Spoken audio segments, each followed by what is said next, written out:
for those of you who are either lucky enough or skilled enough, depending on the way that you look at it, to have some winter squash or pumpkins in your garden, I just wanted to go over a few of the harvest tips and also some of the storage tips for these. Well, I actually had to cheat here because we don't have any winter squash and we don't have any pumpkins for very long because we got the watermelon mosaic virus.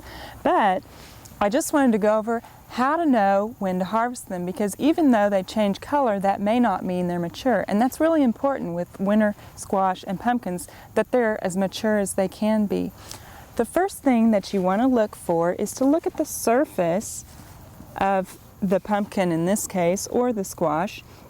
And when it changes from a kind of a smooth finish to a more matte-like finish, that's one of the indicators that that squash or pumpkin is mature. Next, you can look at the stem, and if it starts to turn a little bit brown and starts to crack, that's another indicator. But your best indicator for ripeness is the fingernail test. If you can take your fingernail and puncture that, like you can here in this pumpkin, that means it's not quite ripe yet. Now over here on the squash, when I take my fingernail, it's very hard. It doesn't go ahead and pierce the skin, and that means that they're ripe. Now with butternut squash and Hubbard squash and also pumpkins, they need to go through a curing process once you harvest them.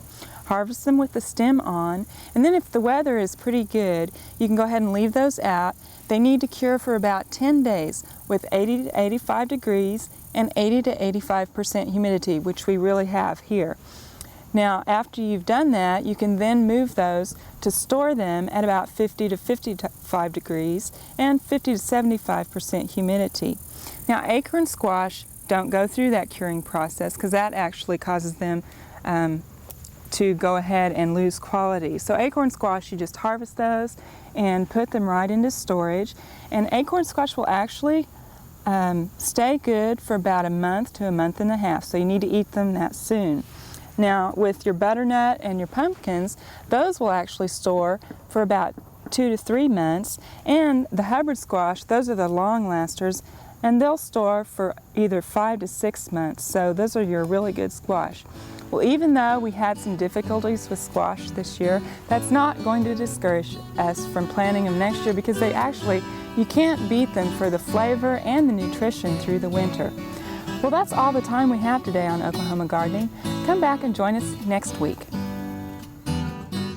We hope you enjoyed this video. It's part of our OK Gardening Classics YouTube channel. You can also find more recent videos on our Oklahoma Gardening YouTube channel.